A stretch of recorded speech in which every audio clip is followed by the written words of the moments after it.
We're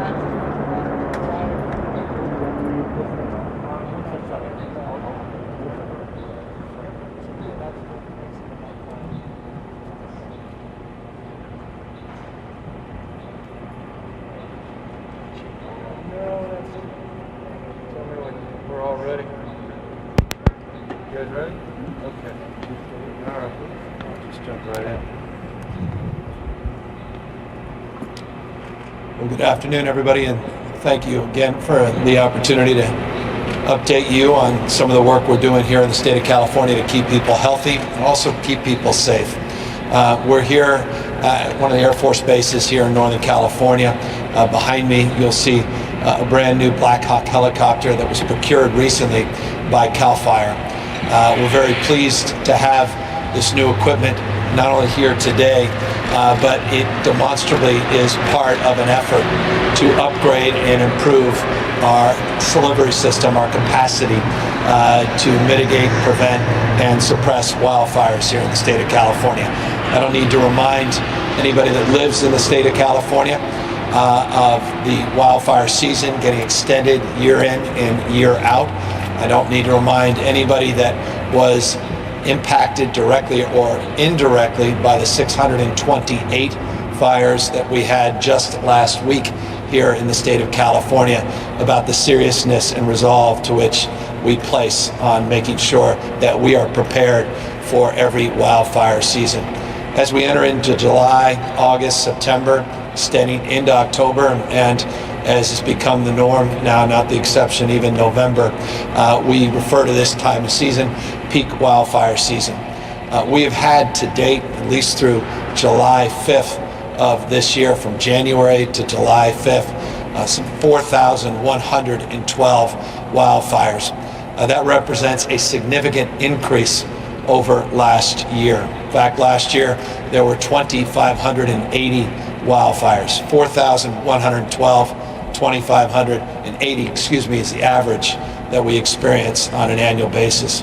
The good news, despite the significant increase in the total number of fires that we've experienced to date, is that the size of the fires have been contained, substantively so. In fact, average now, these wildfires about 6.6 acres. We have a goal to get to 95% suppression under 10 acres for each wildland fire. We've been exceeding that goal. And as a consequence, even though we've experienced substantially above average number of wildfires, we have actually experienced a reduction in the average number of acres burned compared to previous year and compared to historic averages. And so that's testament, it's a long way of saying this, that's testament to the talents that reside here today behind the camera, those you'll hear from in a moment, Chief Porter, and others that are responsible for keeping us safe and responsible for organizing a construct with CAL FIRE that is second to none in this country, I would argue anywhere else in the world. A force of firefighters that is about as professional as it gets, about as experienced as any force anywhere in our country, and now is better equipped than ever. More equipment represents more time saved, more value to suppression. These Black Hawk helicopters represent a $285 million procurement of some 12 helicopters that we're bringing into our fleet over the next few years. But what they also represent is the capacity to roughly double their suppression capacity, to have the capacity to move faster with more personnel, not just with more suppression capacity, and also a safety component with a second engine that allows these Black Hawks to be even more essential at a time when we've got to focus on the safety of our frontline heroes. Accordingly, we have the capacity, and once the cohort of new pilots is brought online, we'll be able to get these helicopters to provide suppression during evening hours, which is also a significant advancement compared to helicopters, the Hueys from sort of Vietnam era helicopters that we had in the past that did none of that above. So anyway, I'm just encouraged by the fact that we're seeing these procurements now come into place under now the banner of CAL FIRE. Also encouraged that we were able to successfully pass a budget this year despite a very difficult budget climate, $54.3 billion budget shortfall that we had to balance.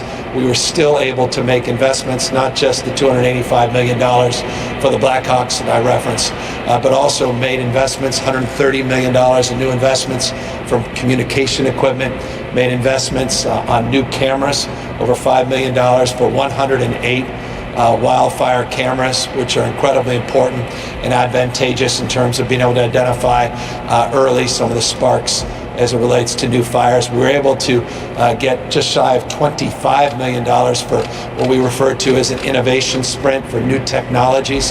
One of those that I've highlighted in the past, deserves to be highlighted again, is Techno Silva, which does some incredible, we talk a lot about modeling as it relates to COVID-19. Techno Silva does some incredible wildfire modeling that really helps advantage some of our planning and preparedness work throughout the state of California. Again, all of those additional investments that we were able to make despite the constraints of a very difficult budget year.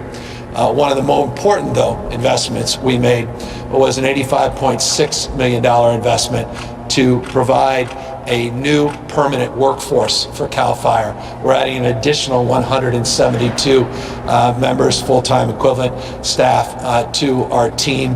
That is a significant increase. Those are not seasonal workers. That's baseline support for CAL FIRE. Again, during a difficult budget season, that was not necessarily something many people anticipated we would be able to accomplish, and that was accomplished because of the leadership of the legislature. I want to thank both the Senate leaders as well as Assembly leaders for supporting these budgets and advancing the collective cause of vigilance to keep us safe and prepare for our wildfire season. So with the additional permanent staff now, additional resources you see behind me in terms of equipment, more sophistication in terms of suppression and tactics based on new technologies that we procured. We believe, despite the fact we've seen an increase with a very dry winter, an increase in the total number of fires, that the team here, Chief Porter's leadership, entire Office of Emergency Services is up to the task. But I say all that very soberly on the basis of the fact that just in the last 10 years, 5 of the most destructive wildfire seasons we have incurred. I don't need to remind you where we were just 24 months ago, talking about Paradise. And of course, last year, even though it was a below average year in terms of wildfires, didn't feel like that for people in Southern California or in Northern California, or certainly those directly impacted by the ravages of some man-made disasters, but also Mother Nature. And I am not going to be sheepish. I won't be shy. The hots are getting hotter. The dries are getting drier. The wets are getting wetter. You may call that climate change. You may call that global warming. But one thing we know is our approach to dealing with wildfires has to change and adapt with a climate that is changing very, very dramatically. And so I just want to thank all of those leaders that are assembled here today. Again, some you'll hear from in a moment, for their attention, their stewardship, their faith and devotion to the cause of wildfire suppression and public safety. First, though, I want to just mention a couple other things before I bring up Tom Porter, our chief, and that is a little bit of update on PG&E, because PG&E plays a role in our efforts here to prepare and suppress wildfires. It goes without saying, none of us were sheepish, none of us were shy in our condemnation and critique about the nation's largest utility, PG&E, that went into bankruptcy. With everything going on, many people may not be aware that PG&E is now out of bankruptcy. We were able to accomplish that before July 1st. But they're coming out a new company. They're coming out with new expectations and ultimately new accountability and responsibility, and a new criteria that if they don't perform, the state of California can intervene in ways we've never been able to with a private utility in the past. It's important to note, a part of the emergence from bankruptcy, PG&E, they're required to do things in the past they've never been required to do on vegetation management, on updating and modernizing their grid, on hardening their infrastructure, on sectionalizing parts of the grid so they could be more precise in terms of when they turn off that power and how quickly they can turn on that power, on weather monitoring stations, on their own infrared evening capacity to get lines back up and to ultimately procure the personnel that are required for the work that they need to do on wildfire safety. There's a new wildfire safety division. There is a new wildfire safety advisory group made up of experts. The state of California has its own monitor that's currently in PG&E, monitoring their progress to transition.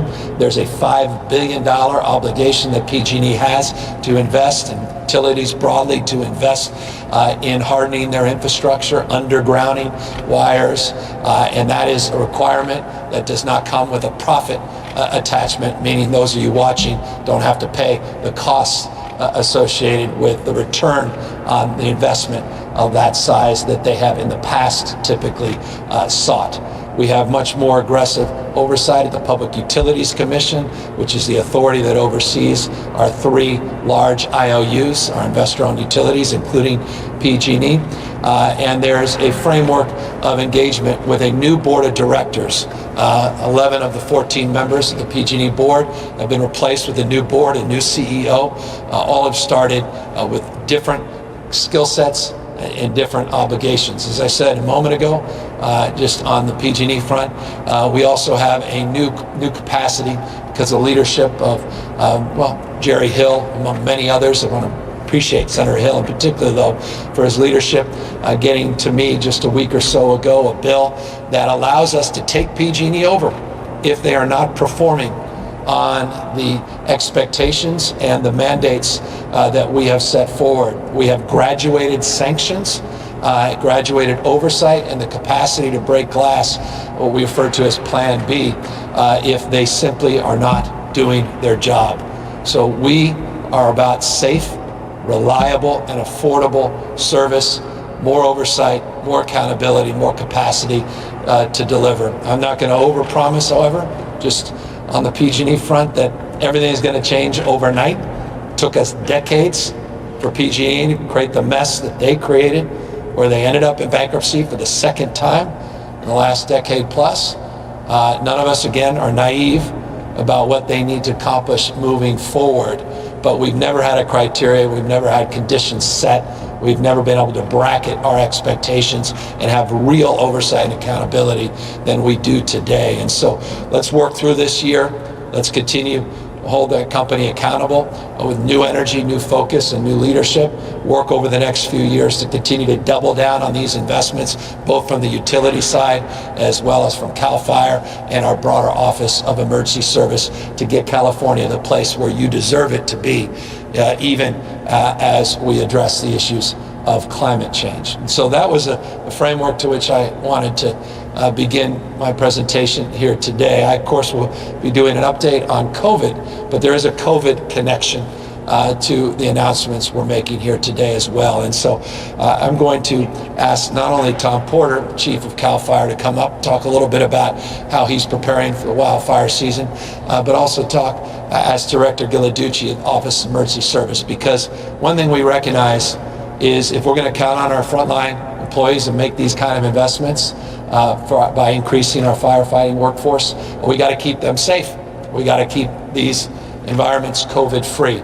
And so we have criteria, a lot of changes here at CAL FIRE and in terms of our fire suppression strategies to make sure people have appropriate protective gear, to make sure that we're socially distancing, even as fighting fires, to make sure we're getting briefing that is not all cohorted together, to make sure that meals are served in a way where we can isolate any considerations of concern as it relates to the spread of COVID-19. A lot of new protocols, a lot of new procedures are in place, both from firefighting, but also from an evacuation perspective in terms of how we shelter and how we do the processing and protocols into our shelters, working with our partners, Red Cross and others, doing temperature checks, making sure, again, that meals are individually boxed, not the kind of meals you'll typically see during evacuations, and emergencies, making sure that we are cohorting people and making sure that we have physical distancing in the environments that we're putting up, even if they're temporary environments. So Director DeGilladucci will talk a little bit more about those protocols and procedures that they've been working on for months, new guidelines that they put out and actually have already utilized based on the existing wildfires that we've been experiencing since January, and talk about how we want to improve upon our efforts as we iterate in this very different environment that we are in. But with that, let me now ask Tom Porter to come up. Chief Porter, talk a little bit more about what he's been doing the last number of months to prepare for this wildfire season. And as I do that and as I walk away, I just want to acknowledge his work on those 35 high priority vegetation management projects that we identified that impact 200 vulnerable communities in the state of California. Their team delivered on all 35. They got those projects done. These are fire break projects. These are projects that had a socio-economic frame, not just a frame around acuity of concerns in terms of high-risk, vulnerable areas for fire suppression, but also on the basis of communities that don't necessarily have the resources that many others have, making sure that in trailer parks, around trailer parks, or where people don't have access to vehicles where they can move quickly or don't have other resources, that we also prioritize those individuals as part of this 35 cohort. And I just want to thank Tom for identifying that a year ago, moving on that, and finally delivering on that last project, which was up there near Highway 17 around Santa Cruz. Finally, that project, which was a stubborn one, finally got done. Thank you, Tom Porter. Happy to take a question.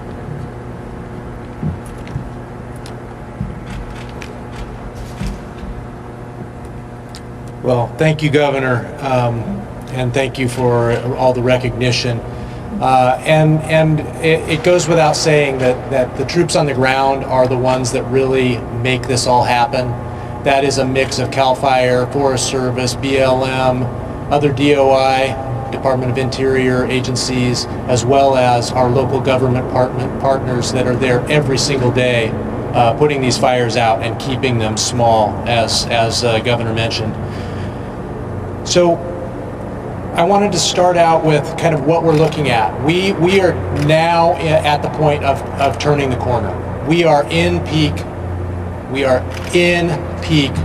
fire season. That means that fires aren't going to just go out as the sun goes down.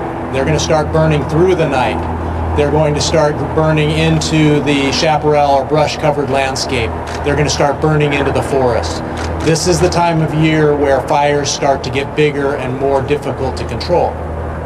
So, the resources the Governor mentioned, the CAL FIRE Hawk behind me. We have 3 that are ready for water dropping today and getting their crews filled out and deployed to the field. We have the rest that are coming online in the next months and a couple of years. What that means is we'll be able to meet that 95% of the time keeping fires 10 acres or less. And we will work with all of our partners to ensure that that is what we continue to do. What we need from you, the public, is a continued vigilance. We have finished the 35 projects. We are continuing with an additional list of projects that follow that.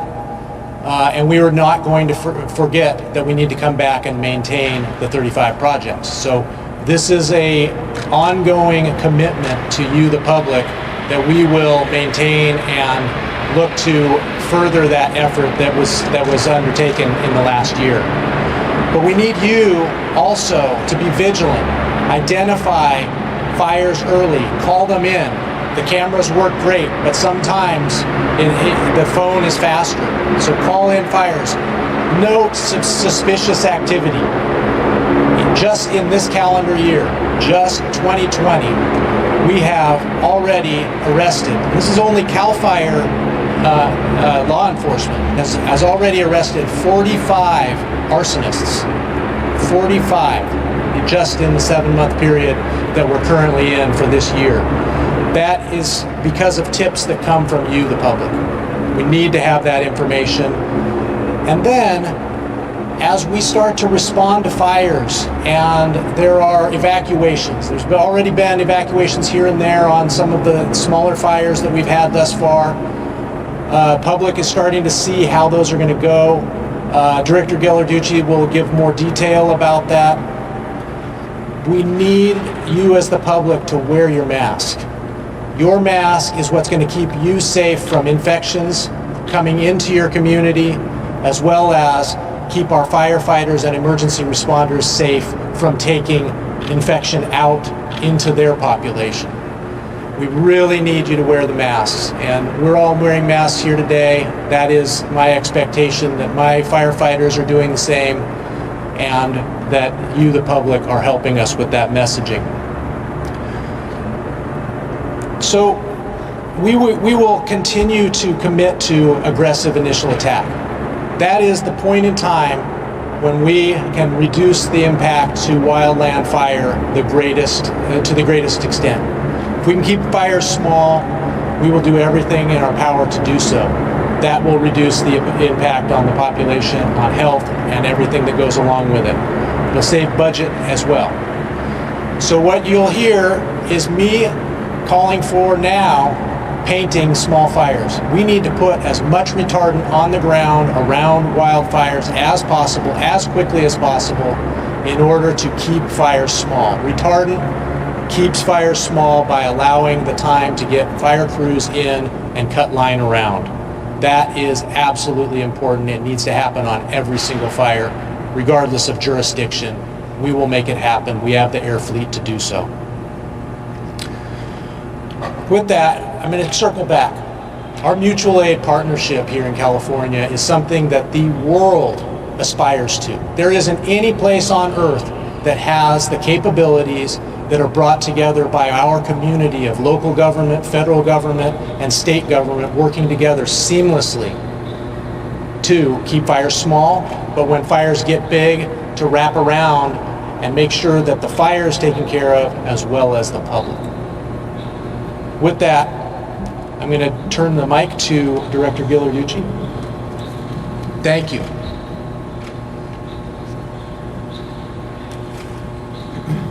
Thanks, Tom. So just kind of building on Chief Porter's comment, talking about the mutual aid system and our ability to respond to wildfires. In this particular year, with COVID, a little bit more complexity, the need to make sure that all of our mutual aid responders, all of our firefighters, and the public are aware of what to do when we may have an evacuation and how we're going to do things differently in the event we need to set up an emergency shelter. But that mutual aid system expands to beyond just the firefighters. It includes our law enforcement and sheriffs and highway patrol. It includes our emergency services at the local level, the American Red Cross, the Salvation Army. These are all entities that come together to help us through the process of making sure that all of you are kept as safe as possible during these events. This year, when we have a wildfire, you want to be very, very attuned of what's happening in your community. Pay attention to local authorities. Listen to alerts and warnings. If you're told to evacuate, evacuate. Do not wait. This is very important. There may be conditions because of resource limitations, or we may be wanting this year to move people out of harm's way before fire gets to a particular area. And so we will be informing you of what those fire conditions are in your area. So when you see a red flag warning, when you listen to local authorities about what's happening in your community. If you're told to evacuate this year, we are doing some things a little differently. It may be that we don't put you in a congregate shelter situation. We may be putting you into hotels. We've been working throughout the state with the hotel industry to be able to open up the opportunity of making hotels available for families and individuals to keep people separated so that they're not congregating. In the event that there is an initial shelter where you need to go into what would be a traditional shelter, we are going to be doing some requirements. There will be temperature checks. There will be mandatory mask wearing. We will set up shelters that are separating, putting appropriate social distancing. as the governor mentioned, feeding will be different this year. It won't be buffet style feeding. It will be individual meals, or what we call meals ready to eat, and be able to hand those out on an individual basis. There will be enhanced nursing staff or medical staff to ensure that we can account for individuals with access and functional needs, or if there's any other particular problems. And we may be doing some segregating from people who may be COVID positive, separating from people who are not COVID positive. So there's a number of things that we have built into this system. We have built new guidance through our California Department of Social Services, through the American Red Cross, and through the Office of Emergency Services. This was a collaborative effort with our fire and law enforcement community. And we also built around that new evacuation protocols about how best to be able to address individuals in a COVID environment. So a number of things are happening a little bit different this year, but very much important to be able to continue to keep everybody safe and secure. Now, that also extends to our firefighters, and as the governor mentioned, the way we do briefings, the way we feed our firefighters, it's absolutely imperative that we keep our firefighters, our emergency responders, all of the folks that are responding to these wildfires as safe as possible, so that we can make sure that they can get the job done, they can get the fires out, and they can move on and back to their families and back to their fire stations. So this year, be aware, listen to recommendations, and also let me just reassure everybody, we're all coming together on this. We've thought it through, but this is a partnership that also includes all of you. It's not just a government issue. It is also a partnership. So please have a plan, get a communications plan, understand your evacuation routes where you live, have more than one evacuation route should one become blocked, and listen to authorities as they give you their guidelines. Well done. Thank you, Director Ghilarducci, and thank you to Chief Porter. One of the things that has occurred with COVID, and that is we've now been impacted in terms of our Conservation Corps and in our partnerships with CDCR in terms of total number of hand crews that we have available because of quarantine, because of people that have been exposed or have been tested positive for COVID. We, as a consequence, are substantially down from where we've been in the past in terms of the total number of total number of hand crews and total number of personnel. These are the critical workers doing that really hard grunt work, just doing the raking and getting down into the dirt and preparing the line for our firefighters. We have 192 crews that we have partnered with CDCR on. Currently, just 94 of them are available. 94 of the 192. Conservation Corps as well is down, not as substantially as CDCR, but they're down in terms of the total number of crews. As a consequence, I also want to announce today that we are directing CAL FIRE to move forward with a temporary cohort of support, an additional 888 seasonal firefighters through at least October, and we want additional 6 cohorts or crews at our California Conservation Corps as well to help supplement and augment this reality. So again, we are trying to be as prepared and vigilant as possible. We're not looking to react and announce something after the fact. We're trying to lean in, do our best to be vigilant and prepare. Again, 4,112 fires, substantially higher than the average of 2,580 that we typically have this time every single year. If that's not a proof point enough, just consider if you're up here in Northern California where we are, back to back triple-digit days. You can just look in your own backyard and you can see that brush turning brown, grass turning brown. We are now walking right into the thick of firefighting season, wildfire season. Let us be vigilant and let us take heed to what Director Ghilarducci said, that there's a lot we can do individually in terms of our own preparedness and our own planning, evacuation planning and the like, but also remember defensible spaces. If you haven't gotten to that, please do so this weekend if you can. To the extent you've been thinking about doing a little bit of home hardening and you haven't done it, you may want to reconsider about the opportunity to do that, because this is the time to do this. Don't dream of regretting. Let me speak about other plans, other efforts that are underway as it relates to suppressing and mitigating the spread of COVID-19. We yesterday are reporting an additional 7,031 individuals have tested positive for COVID-19.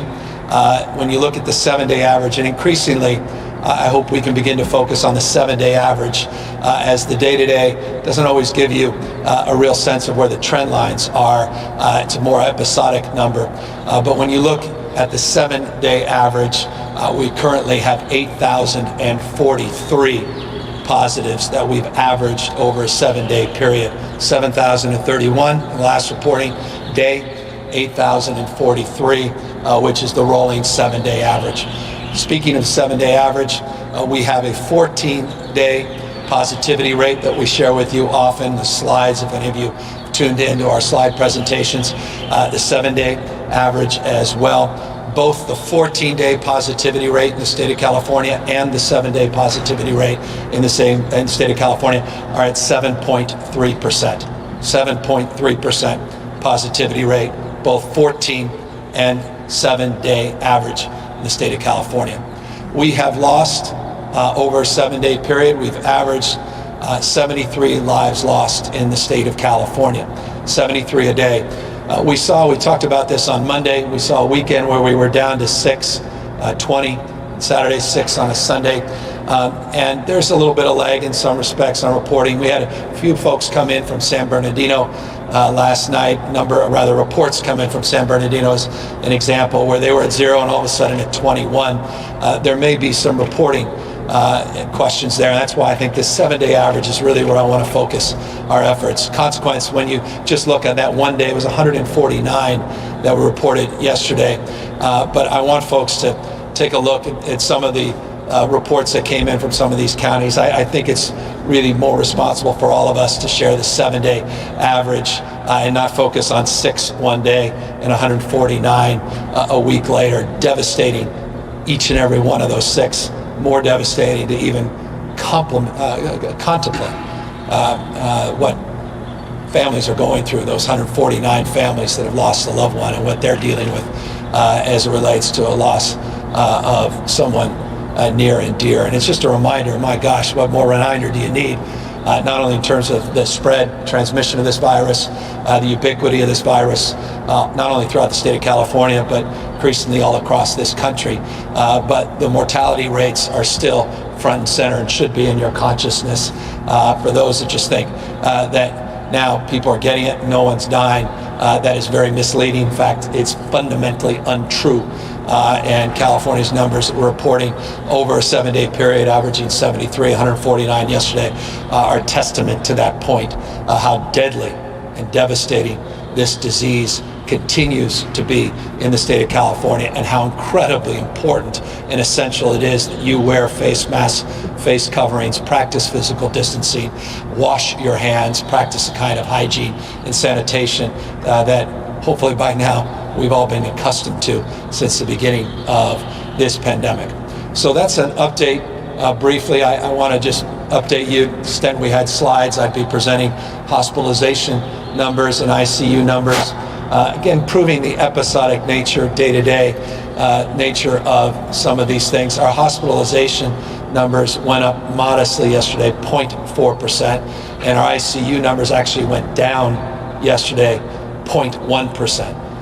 That doesn't tell me anything. Again, I look at those rolling 14-day averages. That's what I share with you on a consistent basis. And remember, hospitalizations yesterday over a 14-day period have increased 44%.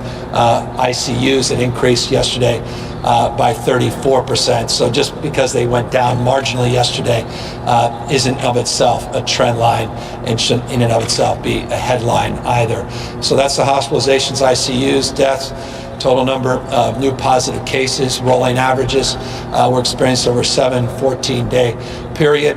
We continue to do more to monitor and work providing technical assistance with the 26 counties that are currently on the monitoring list to make sure that their needs are met.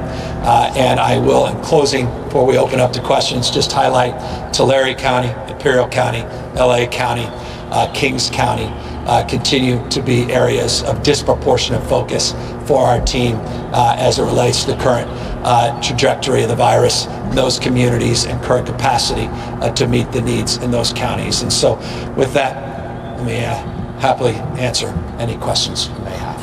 Hi there, Governor. This is Colby Bermel from Politico, California in Sacramento, cover energy. Thank you for taking the time, along with Directors Porter and Godici. A few fire questions to start. This is for either Governor Newsom or Director Porter.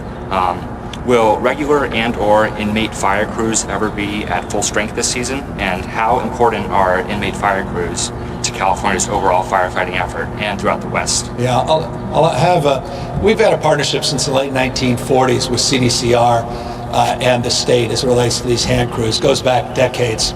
And as I said, some of the toughest work that's done out there on the lines, some of the most important work is done by these hand crews. I noted a moment ago, and I'll reinforce it now, we had 192 crews in the state of California in partnership with the state and CDCR.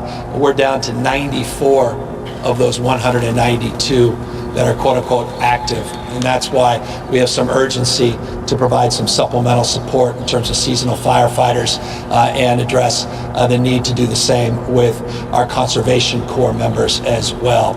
As it relates to the essential nature of their work, when you have a chief and you have a director of Office of Emergency Service, much more interesting to hear from them and their perspective over the course of decades professionalism than from me. And let me take advantage of them being here, and they can answer that more directly. Thank you, Governor, and thank you for the question as well. So we are actively working and have been with CDCR to make sure that we're getting all of the inmate fire crew members that we possibly can through training and into camps. And so we will continue to do that. I don't expect this season to make it to full capacity with inmate crews. I think we do have the possible opportunity toward the end of season to bolster that and get close to where we were last year, which essentially was at about 75%. We were around 155 crews last year, and we hope to get to that number or close to it as well. But we are also looking at what the reality is. Right now, we don't have those crews. And we might not. COVID might infect firefighters and or hand crews and keep them out of the firefight for a quarantine period or longer. And so the 858 firefighters that we're bringing on are going to be put into hand crew configuration, and they are going to backstop those numbers that we are down. So we're looking at that. You add the 6 additional exclusive use crews out of the CCCs, that's a few more crews available to us, and then we're going to work to make sure everybody maintains their health, keeps their social distancing. When in base camp at large fire operations, they will be considered a family unit because they're working so closely together. So they will eat together, they will travel together, they will work together. But they will be working, traveling, and eating separate from the rest of everybody. So there will be these family units that you'll see at base camp eating together, potentially not with masks on while eating, but when away from that dinner table, they'll be masked up and working on the fire line or getting R&R that they need in order to remain healthy and keep up the firefight. So that's where we are with the crews. Reinforces the new directive on the 858 individuals. Let me say 2 things though briefly, just to give people a full sense of what's happening. It's not just a COVID question. We have decompressed the prison system, CDCR, by roughly 10,000 individual inmates since March. We have plans to continue to do more as it relates to concerns we have within the system and inmate safety as well as staff safety. As a consequence of that and some of the camps where we've had to quarantine, we have 38 camps or so in the state, and we've had issues in some of those camps that brought down total number of available personnel, inmates, to help support these efforts that are the reason, the predicate foundation to which we are building this new cohort of seasonal firefighters through October, 858. And on the flip side of this fire equation, there are the residents, of course. On evacuations, how you guarantee the health and safety of residents in the shelters, not just given the smoke from the fires, but now the coronavirus transmission in close quarters. And a follow-up to that, if I may, will there be a shortage of already depleted masks, and will hospitals be ready to handle a possible surge this fall? Yeah, well, as it relates to masks, I made announcements yesterday about the success we've had, 189 million masks just from one vendor that we've been able to bring in the last 60 plus days, 79 million N95 masks, not just the 189 million procedure masks. We now have inventory of well over 250 million masks. It's still not where we need to be and where we want to be, and so we'll continue to procure more masks. We're diversifying the portfolio of those that we're securing masks from. I was last week with the head of the California Manufacturing Association announcing a new effort to get manufacturing going in the state of California so we can procure more masks within our state, create jobs within the state of California. We announced some partnerships there. We have one vendor that's providing over 500,000 masks in Santa Clara, California, N95 masks a month. That is helping that cause for the state. That will ultimately help the cause of addressing the needs of our firefighters and our emergency personnel as well. But specifically, your question, beginning of the question, was about the issue that Director Ghilarducci was describing and advancing. He's been working on providing these guidelines for evacuations and sheltering strategies with COVID in mind. And let me ask him back up to answer more specifically some of the efforts and maybe provide more granularity to your question.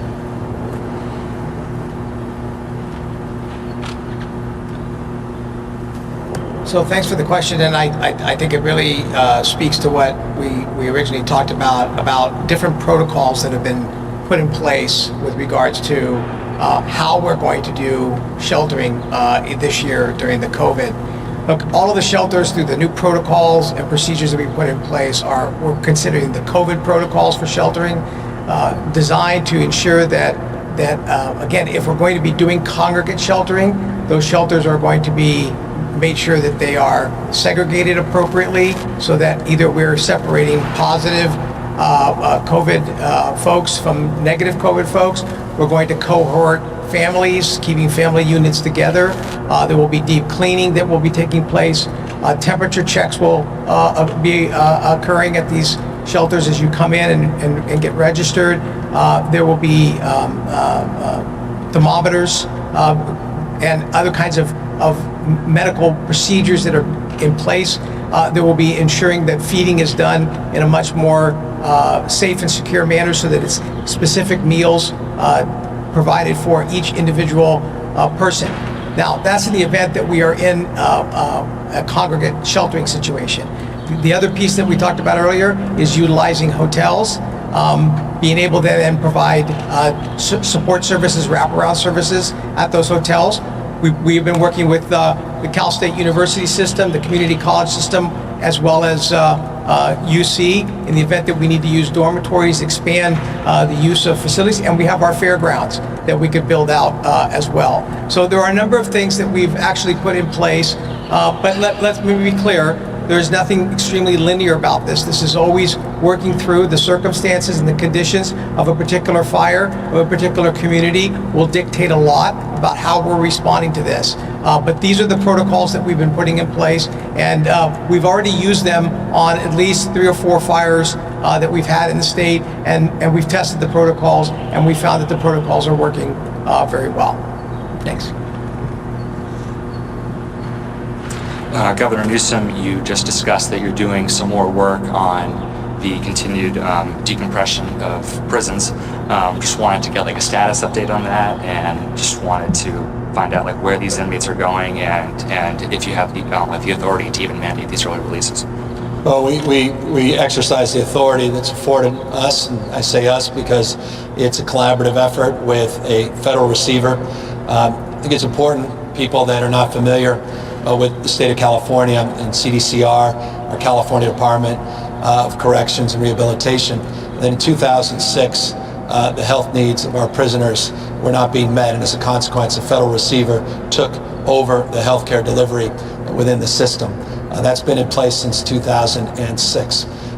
Most of the major decisions, including a lot of budgetary thrusts as it relates to healthcare delivery, come from the receiver's office, appointed authority, and very direct and pointed capacity to deliver in that respect.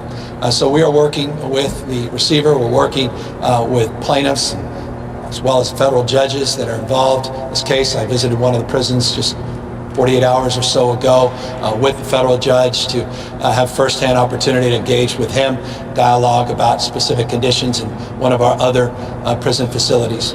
We currently have some 2,338 individuals, 2,338, so less than 2,400 individuals in a system, 35 prisons, a system that has over 110,000 people.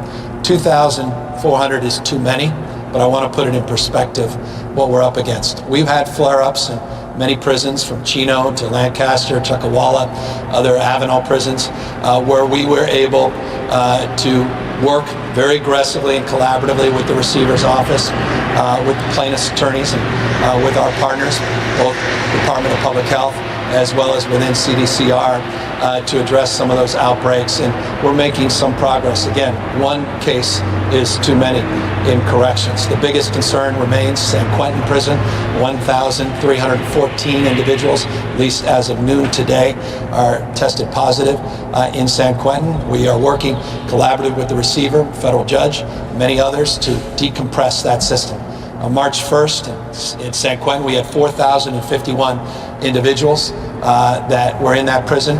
I made point a number of days ago, well over a week ago, that we have a plan within the next few weeks to bring that population down to 3,076. That's phase one, from 131% capacity down below 100% capacity. That will happen. In addition to that, we are looking to decompress San Quentin even more. We're cohorting individuals, we're testing people, we're testing staff, we're going through a process and protocol to make sure the test results come back in a much more expeditious period of time. We've got an incident command center working collaboratively with the county, Marin County, and others to make sure that all of us are on the same page, all of us are rowing in the right direction. There has not been 1 week in the last 2 months where we have not focused with laser intensity on what's going on in congregate facilities, including corrections, homeless facilities, which I highlight often, what's happening in veterans facilities in this state, what's happening in residential care facilities for seniors, and what's happening in skilled nursing facilities. So this is a deep responsibility, deep obligation to keep people protected and safe, particularly those that are in these vulnerable environments. And so I just want folks to know the seriousness of purpose. It is stubborn, and it has been incredibly frustrating that we had someone make the decision to transfer a few patients from one prison, Chino, into San Quentin. And that decision created the chain of events that we are now addressing and dealing with. I'm not here to sugarcoat that. I'm not here to scapegoat that. All of us are now accountable to addressing this issue and doing so in a forthright manner. That's precisely what we're doing. Can you share with us some of those details about that recent visit that you just discussed? Whatever you could share broadly. Yeah, I mean, in broad strokes term, I just want to acknowledge the work of Ralph Diaz, the head of corrections. I want to thank the acting warden at the Vacaville prison. I want to thank the federal judge for his sincerity, his deep commitment to protecting inmates as well as staff in our prison system. I want to thank them for their work, particularly at that prison and other prisons. The reason we were at that prison, it's even more highly vulnerable in many respects because of the cohort of patients, the medical facility, to the impacts and the ravages of COVID-19. So we wanted to have an opportunity to discuss the unique characteristics of what's working, what's not throughout the system, and use that as a case study. I've been to San Quentin on at least half a dozen occasions. I have a deep sense of the conditions and criteria of a prison. It was built in 1851, not dissimilar to a footprint that we have at Folsom and others, where it's a more challenging environment in terms of mitigating the spread. So we had a chance to dialogue about how we are addressing the unique conditions that reside in each distinctive institution of the 35 within corrections, and how we have to tailor strategies and solutions based upon the open dorm and how things are cohorted and stacked, and how the patient, or rather respect to the medical facilities, patient population, inmate population within corrections, how their unique status will impact the spread of this virus and ultimate impacts on hospitals and ICUs. So we're working through all of that in real time. As I said, there's not a day that's gone by last week where I'm not going through a list of people that are medically vulnerable, not personally going through a list of people that we are providing some relief and providing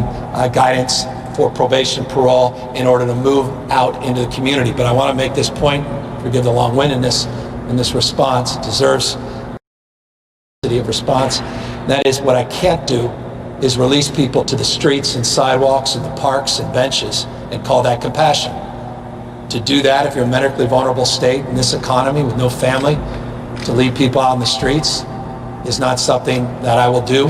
I want to make sure that people have support when they get out. And this may seem easy for some, that thousands and thousands of people automatically have housing, they have jobs, they have full family support and abundant lives the minute they release from prison, even if they're being released 180 days before they otherwise were. But that's not always the case. And we are just describing how we're trying to procure hotel rooms and facilities for people that are evacuating for a myriad of different reasons, including projecting into the future wildfire season. We have to do the same responsibility, same intentionality for a cohort of individuals that are being afforded the opportunity to have early release. And so that's a work that needs to be done individual by individual. It's not perfect, and that's a process that a whole team of people has been underway for weeks and weeks and weeks. Over 3,500 cohort was released going back to April.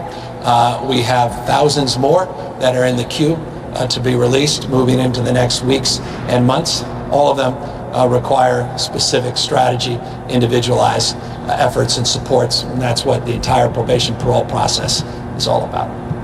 Do you have any plans to visit San Quentin, like in the coming days or weeks? There are some lawmakers and activists who are there now. Yeah, I've been, as I say, San Quentin on half dozen occasions. To the extent the federal judge and others, we can make our way. Happy to do that. But again, we've been visiting prisons consistently. I was in Solano a number of weeks back as well, not just in the Vacaville prison. I've been very active in this space on criminal justice reform.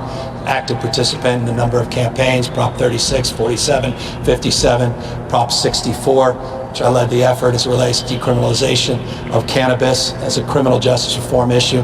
As someone that put a moratorium on the death penalty in the state, one of the first acts I did as a new governor 11 or 12 months or so ago. And so I take this very personally, and I take a deep sense of responsibility in moving people forward, but in a judicious and thoughtful way, and always with a mind on public safety. And I just say that to make this point. Just the other day, someone presented to me a case of an individual, a young child, the age of my son, that was strapped up in a closet with duct tape and was killed by a man as he bled out. That's not someone that's high on my list in terms of release. This is serious stuff. It requires a seriousness of purpose. Where people are just saying, just release thousands and thousands of people. I hope they're being thoughtful and considerate of not only the victims, but the prospects of people reoffending. And so we have to be very deliberative here, and forgive me for personalizing this. Each and every one of these cases are sobering, challenging, and there's a deep responsibility that comes with this job, but a sense of deep urgency as well to decompress this system in a judicious and thoughtful way. Two quick fire questions before I go to the pool for a few questions, if that's all right, Governor. The first is, what will happen if this year's power shutoffs go worse than they were last fall? And how will the utilities be held more accountable than they already are right now? Well, we put a process and protocol in place with the work that we did to get PG&E out of bankruptcy. PUC has new protocols and process with what we refer to as PSPS. These power shutoffs, those 4 letters, very familiar to people in the state of California, the blackouts that basically de-energize lines in anticipation of a high wind event or high fire event where there may be vulnerabilities in those lines. The challenge in the past, it was an imprecise process. They did not have the sophistication, PG&E in particular, other IOUs more sophisticated, PG&E less sophisticated in terms of those protocols and how they can sectionalize those lines so they can shut off a smaller cohort of homes and customers and not the large swaths that they did last year. So we've been working very collaboratively with PG&E. We brought in a monitor to oversee the PSPS process. We've got this wildfire safety committee. We have experts in this space that are on the advisory committee, as well as the safety division that's now been set up, the PUC, and within PG&E proper specific to PSPS. We also put $50 million in the budget to make available to counties to help support their efforts for senior centers, in corrections, help us with elections because we have elections coming up in November and we want to anticipate the needs of counties, so we provided resources in that space as well. And it is our expectation, it is our absolute firm expectation that we see a diminution in the total number of incidences where PSPS is utilized, and the duration needs to substantially come down as well. And speaking of PG&E, are you personally satisfied with the $4 million fine that the Butte County Court was able to levy? And is that enough of a penalty for those 85 lives that were lost?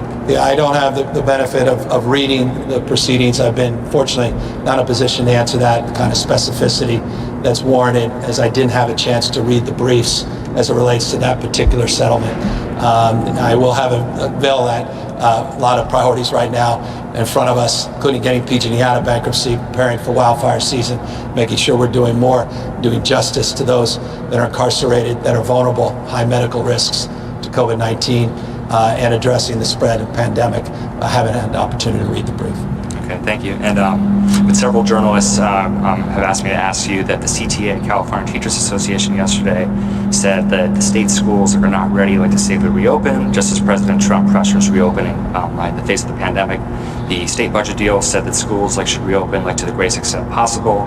What do you say to those teachers that have concerns about PPE and other safety elements? And has your administration provided enough safety for teachers, staff, and students? Yeah, I'd say the same thing I said yesterday, that we need to, it's non-negotiable, we need to keep people safe and healthy. We won't go back into institutions that we can't promote the kind of safety and healthy and hygiene that's required, not only to protect our kids, but staff. I made this crystal clear yesterday. That includes not just teachers, includes cohort of support staff from bus drivers to janitors and the like. So it's non-negotiable safety. I appreciated the letter from California Teachers Association. It's a spirit to which we are entering into the next phase of engagement with superintendents and with district leaders all up and down the state to safely reopen our schools. If we can't do that, then we will have to modify how we advance learning. And that other thing that's non-negotiable is we need to teach our kids. It is a default in the budget. You referenced the budget in statute that we prefer in-person education for socio-emotional reasons, not just academic and intellectual reasons. That is the default prioritization.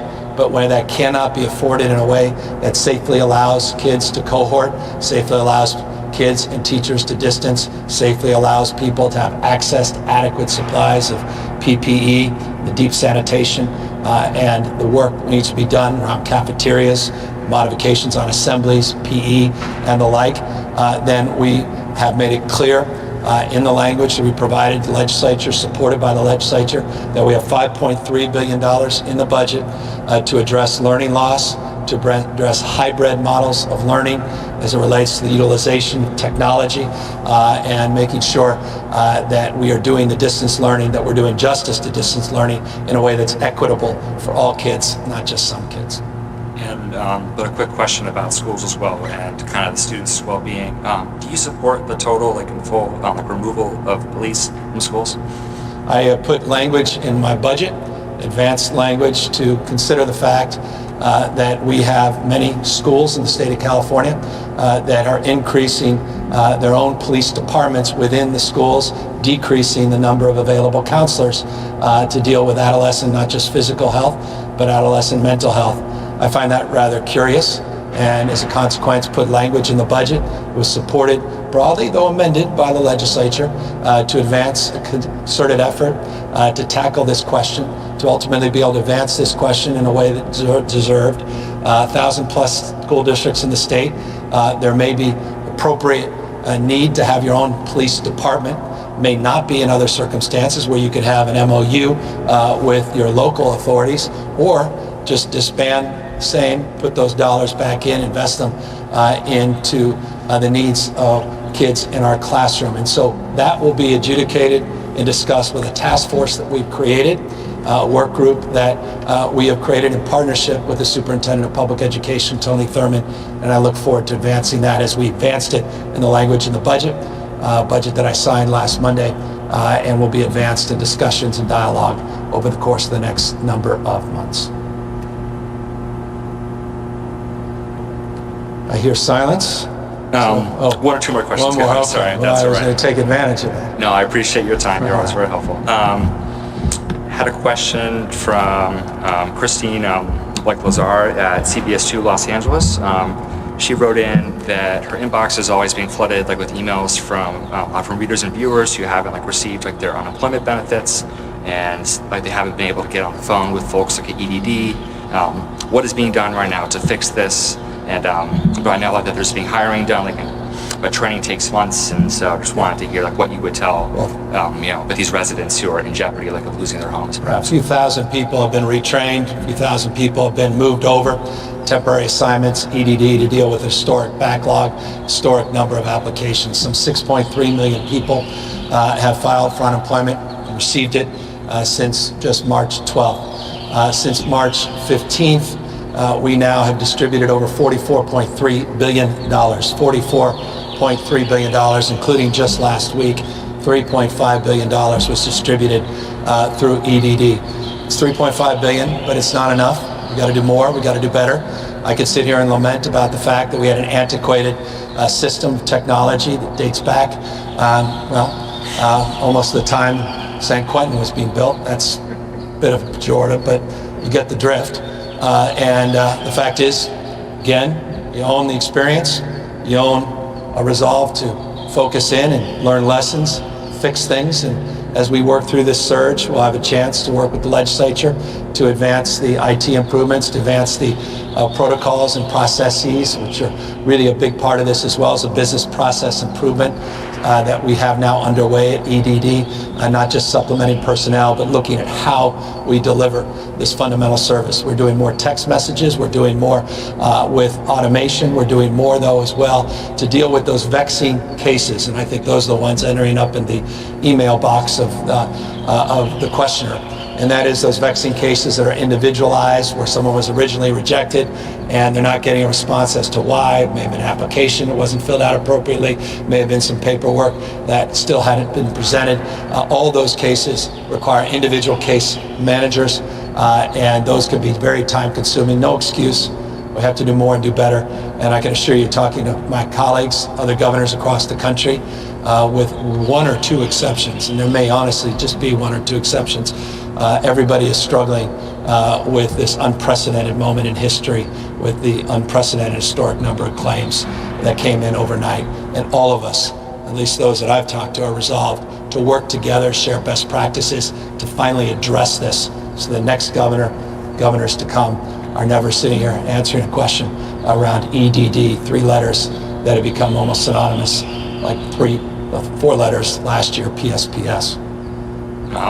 We had a few more questions, but I'm being told to wrap it up, so thank you so much for your time, Governor. Great. Well, thank you all for the time and attention. Thank you for vigilance and diligence in terms of your own work to mitigate the spread of this virus, to wear face coverings, practice physical distancing, deep sanitation in your business, deep realization of our personal responsibility to wash our hands and to be thoughtful about not only ourselves but others' health as well. I want to just thank Chief Porter, Director Gilladucci, and their entire team, to the men and women in uniform, the CAL FIRE firefighters.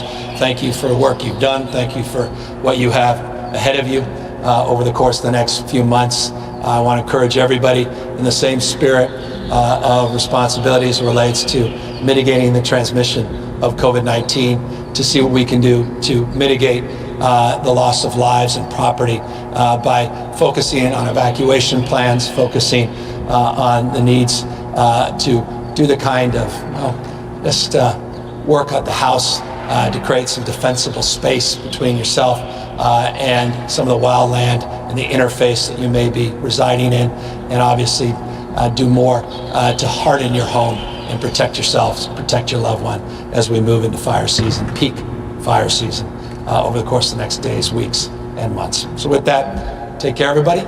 Stay safe, stay healthy. Thanks for the privilege.